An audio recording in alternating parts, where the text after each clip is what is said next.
Hi friends, তোমরা কেমন আছো? আশা করি সুস্থ আছো, ভালো আছো।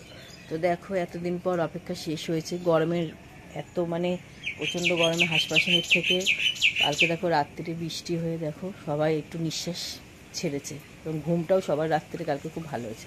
কিন্তু দেখো আমার এই জায়গার পরিস্থিতি কি, পুরো একদম এত হাওয়া দিয়েছে পুরো। আর দেখো এই প্লাস্টিকের উড়ে পুরো এই ঘরে তো পুরো জল জমে একাকার হয়ে গেছে। তো চলো আজকে এই দিনটা কিভাবে কাটাবো সেটা তোমাদের সাথে শেয়ার করব।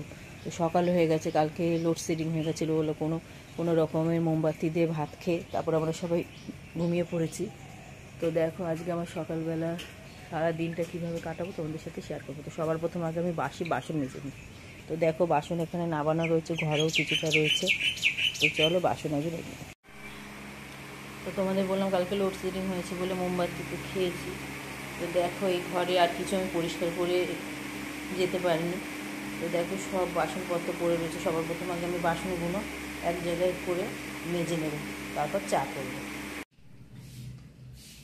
তো গাইস সমস্ত কাজ সেরে চলে এসেছি। তো চা খাবো তোমাদের বলেছি। তো আর এই দেখো জানো আমি জানলার ধারে বসে চা খাই, কিন্তু এত গরম পড়াতে সেটা আর হয়ে উঠছে না। তো আজকে আমি জানলার পেছনে দেখো বুঝতে পারবো বৃষ্টি হচ্ছে। এই দেখো আকাশ এখনো মেঘ রয়েছে। তো এখনও মেঘলা আকাশ, ছিটে ছিটে বৃষ্টি পড়ছে, আর আমি জানলার ধারে বসে চা খাবো। জাস্ট জমে যাবে সকালটা আমার। তারপর আর বাকি কী কী কাজ করবো সেটা তোমাদের সাথে শেয়ার করবো। তো চলো জানলার ধারে বসে বসে চাটা খাই।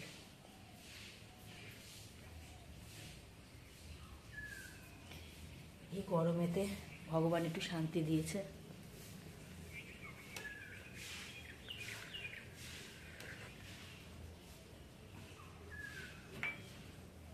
তো আজ যেহেতু মঙ্গলবার, আজকেও নিরামিষ। তো কী কী রান্না করবো অবশ্যই তোমাদের সাথে শেয়ার করবো, সেই জন্য তোমাদের পুরো ভিডিওটা দেখতে হবে। আর তোমাদের কাছে আমার একটাই রিকোয়েস্ট, তোমরা যারা যারা আমার চ্যানেলটাতে এখনও সাবস্ক্রাইব করোনি তাদের কাছে আমার একান্ত রিকোয়েস্ট, তোমরা অবশ্যই আমার চ্যানেলটাকে সাবস্ক্রাইব করে দাও। তো চলো পুরো ভিডিওটা দেখো। তো গাই সমস্ত বাসি কাজ সেরে স্নান হয়ে গেছে, দেখতেই পাচ্ছ পুজোও করে ফেলেছি। তো এখন যাব সকালে জলখাবারে। তো জলখাবারে আটাও মেখে ফেলেছি। তো আটাই দেখো মেখে ঢেকে রেখে গেছিলাম স্নান করতে। আর কুকারে আলু সিদ্ধ আর মটর দিয়ে রেখেছি, মটর না সরি ছোলা। তো আলু ছোলার তরকারি আর রুটি করব। তো যেহেতু মেয়ে এখন ওঠেনি, মেয়ে চাও পড়ে রয়েছে, ও উঠলে চা খাবে গরমে। আর তার সাথে সাথে আমিও তখন আরেকবার চা খেয়ে নেব। তো চলো রুটি তৈরি করি। তো টিফিনের পার্ট হয়ে গেছে। ঘরদোর দেখেও বুঝতে পারছো যে ঘরদোর আজকে কতটা পরিষ্কার হয়েছে, কিন্তু একটু পরেই আবার অগোছালো শুরু হয়ে যাবে। এটা আমার রোজকার ব্যাপার রুটিনে। আর ছোটো মেয়ে দেখো ঘুম থেকে উঠে পড়েছে, স্কুল নেই যে একটু দেরি করে উঠেছে। তো ওকে খেতে দিয়ে দিয়েছি। দেখো আমি তোমাদের বললাম রুটি আর ছোলা আলুর তরকারি। তো রুটি খেয়ে পড়তে বসবো, অনলাইনে যেহেতু ক্লাস হচ্ছে।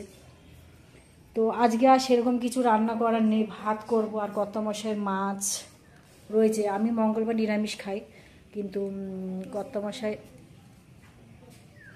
কর্তামশাই আর আমার মেয়েরা খায় না। তো সেই জন্য ফ্রিজে মাছ রয়েছে, সেই মাছটা আর ভাত করলে কর্তামশাই হয়ে যাবে। আর আমি কেন রান্না করব না সেটা তোমাদেরকে জানতে গেলে তোমাদের পরের ভিডিওটা দেখতে হবে, ততক্ষণের জন্য তোমাদের সাসপেন্সে রেখে দিলাম। তো আর ছোটো মেয়ে যেহেতু আজকে তোমাদের বললাম যে অনলাইনে এখন ক্লাস হচ্ছে, ওদের প্রজেক্ট আছে, ও প্রজেক্ট করবে, স্কুল থেকে প্রজেক্ট করতে দিয়েছে। তো সেই জন্য ওকে এখন ফোনটা দিয়ে দেবো, ফোনটা দেখে ও করবে। তো চলো আজকে প্রজেক্টে কী করবে তোমাদেরকে দেখাবো। যেহেতু আজকে রান্না নেই, আজকে ভিডিওটা ওকে দিয়েই শেষ করব। তো ও প্রজেক্ট কী করে দেখি, তারপর তোমাদেরকে ভিডিওটা শেষ করব। তো গাইস তোমাদের বলেছিলাম স্কুল থেকে প্রজেক্ট করতে দিয়েছে, তো সেটা মেয়ে নিয়ে বসবে। তো দেখো ওদের একটা মেলার ছবি আঁকতে দিয়েছে, মেয়ে সেই মেলার ছবিটাই আঁকছে, কিন্তু এখনও ড্রয়িং করছে, কিন্তু এখনও রং করেনি। তো এই দেখো এটা করে জমা দিতে হবে, আর একটা এটা করেছে, এটাও করে জমা দিতে হবে। এটা কুচকে গেছে কেন, আঠাটা ঠিকঠাক আটকানো হয়নি। তো আজকে ওই স্কুলের এই কাজগুলো প্রত্যেকটা ওকে জমা দিতে হবে। তো আজকে ব্লগটা এখানে শেষ করছি, আবার একটা নতুন ব্লগ নিয়ে তোমাদের কাছে ফিরে আসবো। তো তোমরা আমাকে সাপোর্ট করো, লাইক শেয়ার কমেন্টে আমাকে জানিও। তো আজকের মতো এই পর্যন্ত। আর শেষ করার আগে আরেকটা কথা বলে দিচ্ছি যে কালকে কিন্তু অতি অবশ্যই ভিডিওটা দেখবে। কেন আজকে রান্নাটা করলাম না, কেন প্রথমে বলেছিলাম রান্না করব, তারপর আবার কেন করব না বললাম, সেটা জানতে গেলে তোমাদের ভিডিওটা দেখতে হবে। তো টাটা।